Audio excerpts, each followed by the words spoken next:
The thing that really a lot of people are talking about today when it comes to Ukraine and Russia are these attacks that are taking place in Transnistria, the Wagner group supposedly being involved there. There are the special sabotage groups that you and I have talked about inside Ukraine that are conducting terror attacks there. And then there's this new development, which seems to be attacks that are taking place inside of Russia. Who's behind those attacks in your opinion? Well, the attacks going on in Russia are clearly Ukrainian backed. The Russians are not going to blow up their own oil facilities. It's just not going to happen. It's not the way they think. They would blow up. They kill civilians. They would stage bodies, any number of things for false flags. Transnistria, on the other hand, the fact that no one died that we know of, it looks like a Russian false flag. And what Putin is signaling is, hey, ethnic Russians are being murdered or going to be murdered in Transnistria, maybe Moldova, it'll move on to there. And we used to call this Russia defending the near abroad. And that's the 25 million Russians who live outside of Russia. And Putin has always said, I'm going to defend those people, whatever it takes, whether they're in Kazakhstan, Tajikistan, this doesn't matter. So his philosophy is very logic. And as we know, he's very good at false flags. Well, not very good, but he does them. Yeah. So the Wagner group is deeply involved in a lot of this. Are they just terrorists? What do they do actually? I mean, what are they specialists in? The Wagner group is the worst sort of mercenaries. They're the worst sort of the Russian army. The Russian army is, don't forget, is the creation of a kleptocracy. The oligarchs have been robbing it for years, and the soldiers are hard bitten. I've spent a lot of time with the Russian army. They're not particularly well trained, and they're easily turned to terrorism or criminal activities. You know, whether it's smuggling heroin, it just doesn't matter. They do it. So what Putin has done is, for plausible deniability, is hired these Russian soldiers. A lot of them are Spetsnaz, sends them to Africa, sends them to Syria, and they're cold-blooded murderers. And what he's doing is in Ukraine, he's using the Wagner group for ethnic cleansing. And the president is right. This is a genocide. The Russians look at Ukrainians as lesser beings. They're not full Russians, or they look at them as former serfs. You go right down the line. It depends on the day what they call Ukrainians. But they justify them in their minds that they can be slaughtered. And this is what's happening. And so you're seeing the Ukrainians possibly using proxies we don't know, or drones, hitting Russian facilities.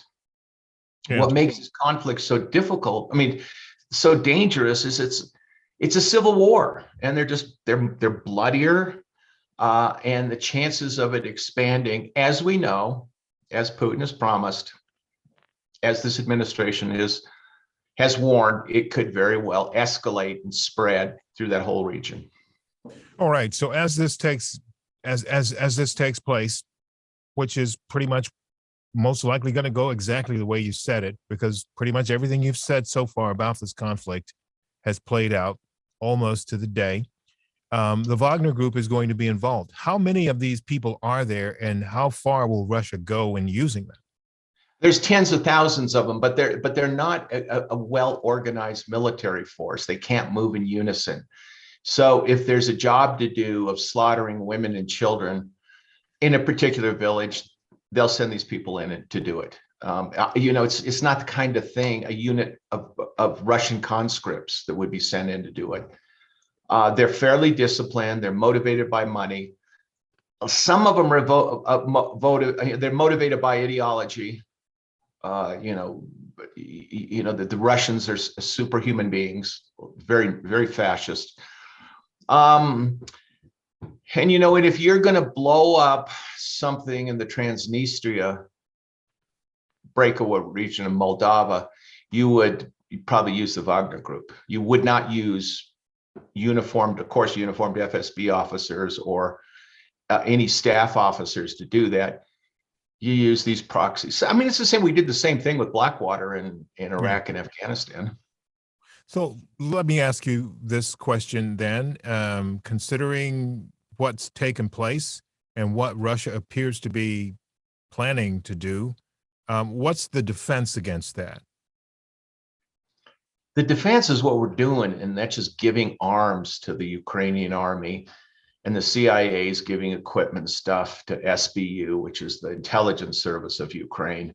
And they're basically, sort of like we did in Afghanistan, just throw weapons in and hope that the locals fight the war. What needs to happen is the Russians are utterly defeated in Ukraine, so they don't move on to the Baltics or somewhere else. And that's as best we can. We don't even know where the arms are going or how they're being used. We're just saying, meet us at the border. We'll give you heavy artillery. We'll do all this stuff. We'll give you everything you need, communications, and just go use it. Some of this equipment is being stolen, as I understand. You can't control it. We don't necessarily trust the Ukrainians, their intelligence. The Russians have a lot of agents in the Ukrainian government or various parts of the military. So it's chaotic, but we're just hoping that Ukraine can administer a lesson to Putin that it'll never forget. Yeah. So as we wrap this up, the United States, as you say, has been playing this role to help Ukraine get through this situation and maybe out to the other side. Ukraine says it's going to win this war. What does winning look like? The Ukrainians that I talk to, and I'm in touch with the military groups in Ukraine. Their idea of winning is destroying Russia, not just driving them out of Donbass and Crimea, but actually moving into Russia and ripping that regime apart, the security, the police state. Now, whether they can do it or not, I don't know, but this is the way they talk. Kill as many Russians as they can.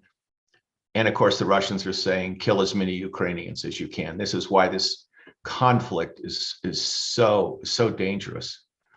Yeah. So when you say kill as many, move into Russia, this means attacks inside Russia. Attacks inside Russia. If they could, they would. I think they have launched some attacks in Moscow, but just bring down the Russian regime. They look at that as an imperialist power that, going back to Tsarist times, have been committing genocide against Ukrainians. Yeah. Genocide in 1917, 1931 to 34, the Red Famine. Russians have been slaughtering Ukrainians forever. So this is bad blood going very far back. So do you think that the Ukrainian side has launched attacks inside Moscow deeper than Belgrade so far? I don't know. I hear you hear these rumors in exile groups, and I'm not sure I trust them. But there's been some terrorist attacks in Moscow and a mall that these exile groups are talking about. And I haven't really seen this played up in the Russian press. I saw this the other day, that there was a mall on fire in Moscow and never really. So, yeah, I mean, things in Russia do tend to catch on fire.